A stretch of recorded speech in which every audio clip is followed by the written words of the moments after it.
It's time to absolutely feast your eyes on one absolute unit that I've been challenged to fix.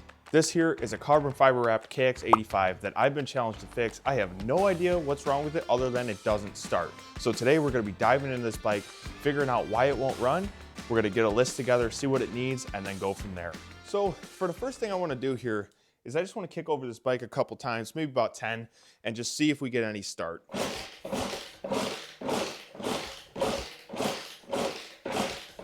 All right, we got nothing. So the guy that brought it to me did say that he went ahead and cleaned out the carburetor, and he did say it ran for a little bit, and then it ended up dying on him. But one thing that does make me concerned is the lack of an air boot going into the carburetor.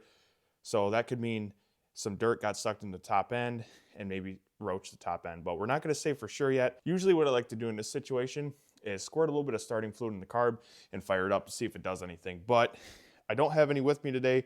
So what we're gonna do is just kind of see if it's got fuel to the carb, and then we're gonna go from there. Just one quick thing I wanna do too, before starting to pull stuff apart, is I just wanna confirm we have spark. So I'm gonna go ahead and put a spark tester on here and kick it over. And you guys are gonna have to let me know if this thing flashes, cause I don't know if I'm gonna be able to see it. Oh no, I'm gonna be able to see that just fine. But anyway, let me know. Oh yeah, we're sparking. Good, so we got spark, that's good. So after kicking this thing like 10 times and noticing that the airbox is off, and when I was kicking it, I noticed that the compression feels a bit low. So before I even tear into the carburetor, I just want to check into this top end and see if anything's going on up here, because the compression does feel low.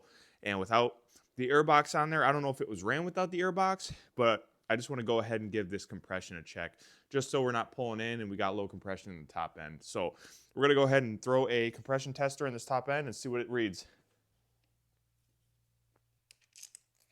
So with a compression test, you got to kick it over and hold the throttle wide open. This is very important. If you don't, the compression read will be off. But with this bike, we got a little life hack. So that's perfect. All right, so I'm going to give the bike about 5-10 kicks and see what this compression reads.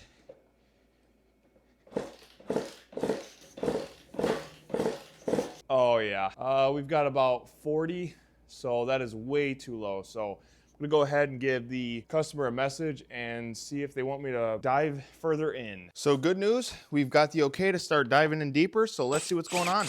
I'm just gonna start by pulling the tank and the seat and all that stuff. So if I can get this dang bolt out of there.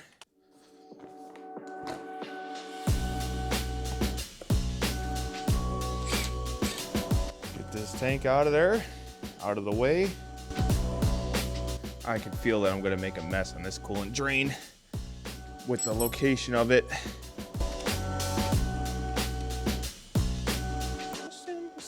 I just bought, never mind, it's right in front of me. I was about to be complaining about the tools I just bought that I lost, but I didn't. It was right in front of me.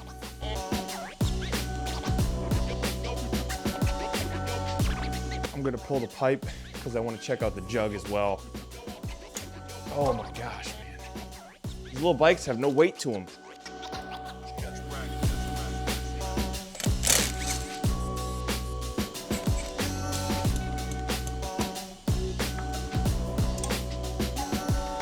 The pipe's in really good shape. It's not dinged up or bent. I actually think it's a factory pipe. That's pretty impressive. Kind of cool to see the factory one still. All right, time to get this cylinder ripped off of here. Time to get this head ripped off of here. Shout out to my friend Chris. Same one that helped me out in the Nighthawk video. Got me a little gift, and it would be this Milwaukee cordless ratchet. And I'll tell you what, I've been loving it. I stayed away from the cordless ratchet game for a while. I had a couple right angle impacts, but this cordless ratchet, man, it changes the game. This thing's sweet. And I like that it's not as aggressive as an impact.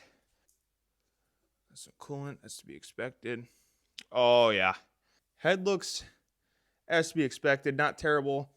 Small signs of pre-detonation, or maybe something let loose in there at one point. But the head is not too bad.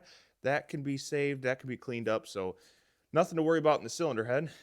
But if we're taking a closer look down in this cylinder here, we can see, well, we could see chunks missing out of the piston here and here as well. And you can see where something let loose and it's been hitting on the top of the piston here. So let's go ahead and get this cylinder pulled and see what the condition of the cylinder looks like. But the top of this piston, I can already tell it's going to need a new piston just by the looks of it there. So one reason I love two strokes is just they do randomly just blow up out of nowhere sometimes. But even when they do blow up, it's still super cheap to rebuild them and pull them apart. So, and I mean, it's just, they're so simple.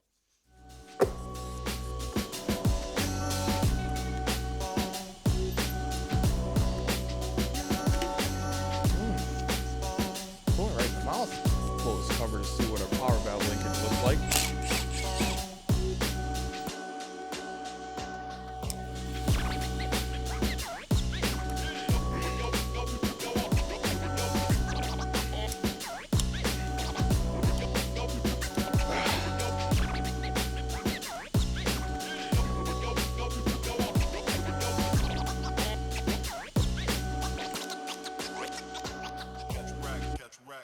All right.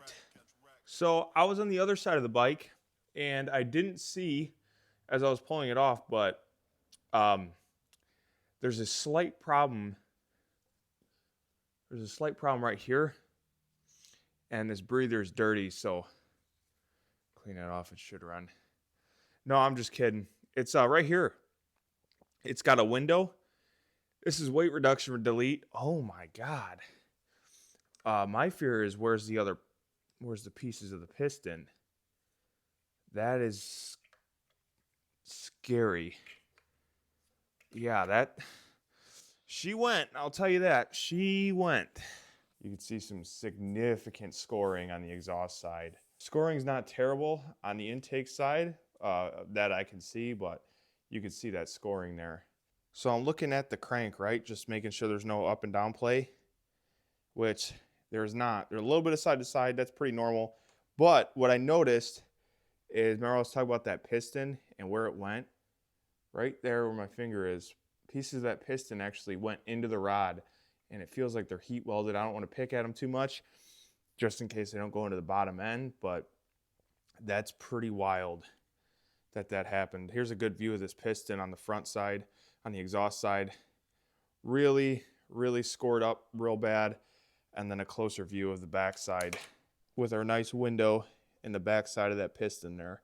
So we've got the 80 up on the lift. What we're gonna do is we're gonna be pulling this engine out of here, getting this thing torn down and rebuilding it.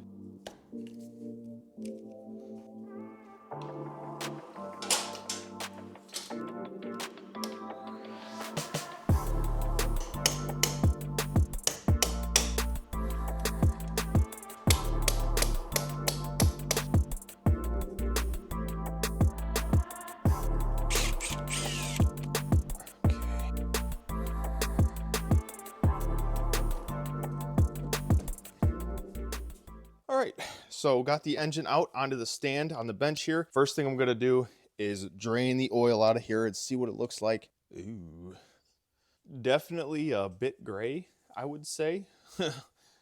And yes, we are splitting the bottom end because we've got to get the rest of that piston out of there. So we've got to pull the crank and do all that and check out the bottom end, make sure there's nothing. Ooh, nice and crusty. Okay, clutch cover's off. Let's go ahead and pull the water pump cover. That is a razor sharp water pump. That thing is wicked. That's like razor blades, man. One of the most wicked water pumps I've ever seen.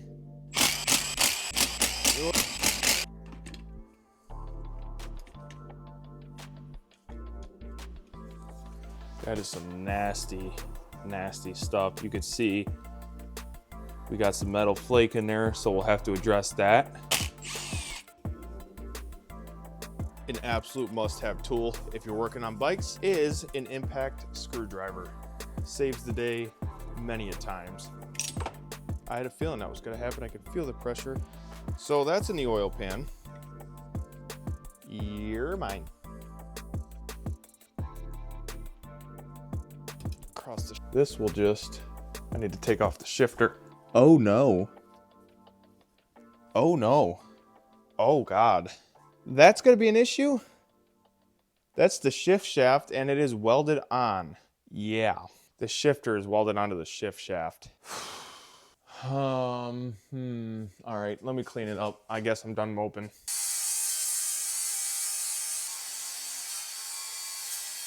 So I've been grinding at it, and unfortunately the only way I can get it off is by prying it off, but I think that I'm getting there now. That wasn't that bad, believe it or not. It was not fun, but it was not nearly as much work as I thought that was gonna be.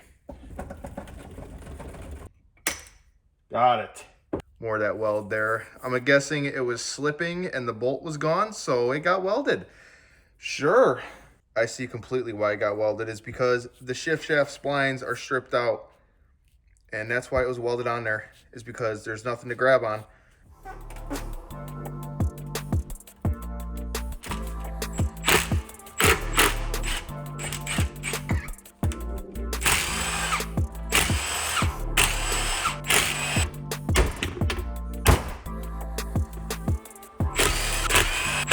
E-ring. Oh, how I hate an E-ring. Whoa! Landed right in the garbage can. So we got all the bolts out. We're gonna split these cases. I don't know if we're gonna need a case splitter. I hope not, since I don't have one. But usually I can get by with just giving a couple love taps with a rubber mallet. All right, so I got those cases apart. That was an absolute job. Hardest cases I've ever had to split. Oh my gosh, they would not go. Anyway, get to the subject that matter here. Got the crankshaft out. By the way, I couldn't find any chunks of piston in the bottom end. The only thing I did find, one thing I did find in the bottom end was an absolutely mangled up snap ring, which I don't know where I put it, but it was mangled. So that crank, right? The pieces of piston, these pieces here, they were wedged in the crank. They were wedged right here. I managed to take a flathead screwdriver and just lightly pop both those out. They weren't even that stuck in there, and there's absolutely no damage to the rod. As you can see, this is where they were. No marking, no scoring, nothing on the rod. Needle bearing inside. Zero up and down play on the crankshaft, a little bit of side to side. It will be needing new crank bearings. They sound a little rough, not the worst, but it will be needing new crank bearings. And if we're in here, we might as well do it. Anyway, this is absolutely, we're trying to keep this rebuild on the biggest budget we can. Just kind of, here it is. This is that mangled up snap ring that was in that bottom end. Don't know where that came from, but it was in there. We're trying to keep this absolutely lowest dollar we can on this rebuild. He's just trying to find something that he could ride around. The transmission looks real good. I haven't really looked at it yet, but I haven't seen any broken teeth just quickly glancing at it, so that's good. That got very hot right there, so I'll have to see if that's okay. Transmission looks decent. No big chunks, minus that hot spot. Shift forks, I'll have to measure these out, make sure these are good. And the cases don't look too bad. They are, there's a chunk right there of the piston. You can see on my fingertip. But yeah, I didn't find anything, no more bigger pieces of piston, so I wonder if they maybe worked their way out of the exhaust, hopefully. That would be nice. Well, you could actually see, you see some of its heat welded on the side of that crank right, or the side of the case right there. You can see some of the piston. So yeah, nothing horrible, but nothing great. So that's going to conclude part 1 for the KX80 build. I'm going to go ahead and get everything cleaned up off camera. And the next episode, we're going to be rebuilding that engine, throwing it in, and hearing this thing run. So if you guys enjoyed this video, please don't forget to leave a like. And if you want to see more content like this, or if you want to see a 2001 YZ125 build, make sure you go ahead and get subscribed, because we do all that stuff here and you don't want to miss any of it. So thank you guys very much for watching. I appreciate it, and stay tuned for part 2 on the KX80. Also, by the way, I called it an 85 in the beginning of the video. It's actually a 98 KX80. I thought it was an 85, but it's an 80. So if anyone's trying to get me in the comments, you got me.